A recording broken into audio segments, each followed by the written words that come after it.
ದಾವಣಗೆರೆಯಲ್ಲಿ LPG cylinder ಅಭಾವ ಉಂಟಾಗಿದ್ದು 5 ಆಟೋ ಎಲ್ಪಿಜಿ ಸ್ಟೇಷನ್ ಪೈಕಿ ಆಲ್ರೆಡಿ ಈಗ 2 ಎಲ್ಪಿಜಿ ಸ್ಟೇಷನ್ಗಳು ಕ್ಲೋಸ್ ಆಗಿವೆ.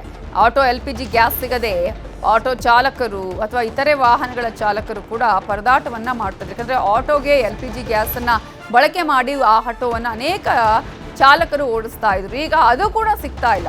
ಜೊತೆಗೆ 1 ಕೆಜಿ ಆಟೋ ಎಲ್ಪಿಜಿ ದರ 56 ರೂಪಾಯಿಯಿಂದ ಇದೀಗ ಏರಿಕೆಯಾಗಿರೋದು 75ರಿಂದ 80 ರೂಪಾಯಿಗೆ. ಆಟೋ ಚಾಲಕರ ಕುಟುಂಬಗಳು ಕೂಡ ಇದರಿಂದಾಗಿ ಈಗ ಸಂಕಷ್ಟವನ್ನ ಅನುಭವಿಸ್ತಾ ಇದೆ. ಆಟೋ ಗ್ಯಾಸ್ ಸಿಗದೆ ಪರದಾಟವನ್ನ ಮಾಡ್ಕೊಳ್ತಾ ಇದ್ದಾರೆ ಆಟೋ ಚಾಲಕರು ಮಾತಾಡಿದ್ದಾರೆ. ಹೆಚ್ಚು ಕಡಿಮೆ ಒಂದು 8ರಿಂದ 10 ದಿನ ಆಯಿತು. ಭಾರಿ ಸಮಸ್ಯೆ ಆಗ್ತಿದೆ. ಬಟ್ ನಮಗೆ ನಾವೀಗ ಆಟೋ ನಂಬ್ಕೊಂಡೇ ಜೀವನ ನಡೆಸ್ತಾ ಇರೋದು.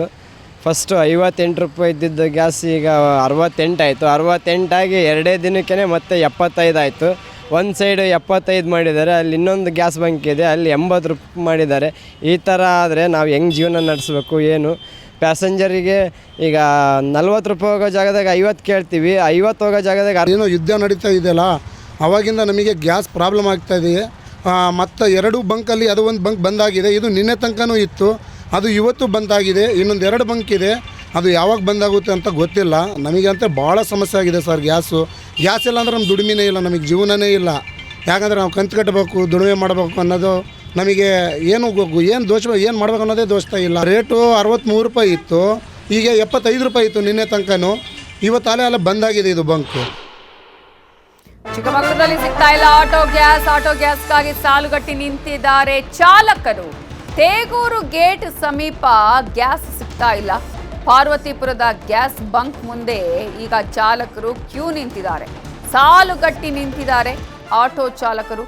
ತೇಗೂರು ಗೇಟ್ ಸಮೀಪ ಗ್ಯಾಸ್ ಸಿಗ್ತಾ ಇಲ್ಲ ಅಂತ ಹೇಳಿ ಇನ್ನು ಪಾರ್ವತಿಪುರದ ಗ್ಯಾಸ್ ಬಂಕ್ ಮುಂದೆ ಕ್ಯೂ ನಿಂತಿದ್ದಾರೆ. ಒಂದೊಂದು ದಿನ ಒಂದೊಂದು ರೇಟ್ ಫಿಕ್ಸ್ ಅಂತ ಹೇಳಿ ಆಕ್ರೋಶವನ್ನು ಕೂಡ ವ್ಯಕ್ತಪಡಿಸ್ತಾ ಇದ್ದಾರೆ. ಈಗ ಒಂದ್ ಕಡೆ ಸಿಗೋದೇ ಇಲ್ಲ ಅನ್ನುವ ಪರಿಸ್ಥಿತಿ, ಮತ್ತೊಂದು ಕಡೆ ಕ್ಲೋಸ್ ಆಗಿದೆ, ಇನ್ನೊಂದು ಕಡೆ ಸಾಲುಗಟ್ಟಿ ಆಟೋ ಚಾಲಕರು ನೋಡಿ ತಮ್ಮ ಅಲ್ಲಿ ಆಟೋವನ್ನ ಸಾಲುಗಟ್ಟಿ ನಿಲ್ಸಿರೋದು ನೋಡಿ. ಆದ್ರೆ ಆ ಬಂಕಲ್ಲಿ ಸಿಗ್ತಾ ಇದೆ. ಬಟ್ ಏನ್ ಸಮಸ್ಯೆ ಅಂತ ಹೇಳಿದ್ರೆ ದಿನಕ್ಕೊಂದು ರೇಟ್ ಅನ್ನ ಫಿಕ್ಸ್ ಮಾಡ್ತಿದ್ದಾರೆ ಅಂತ ಆಟೋ ಚಾಲಕರು ಆಕ್ರೋಶವನ್ನ ವ್ಯಕ್ತಪಡಿಸಿದ್ದಾರೆ. ವಿಡಿಯೋ ಮಾಡಿದ್ರೆ ಚಂದ ಅಣ್ಣ.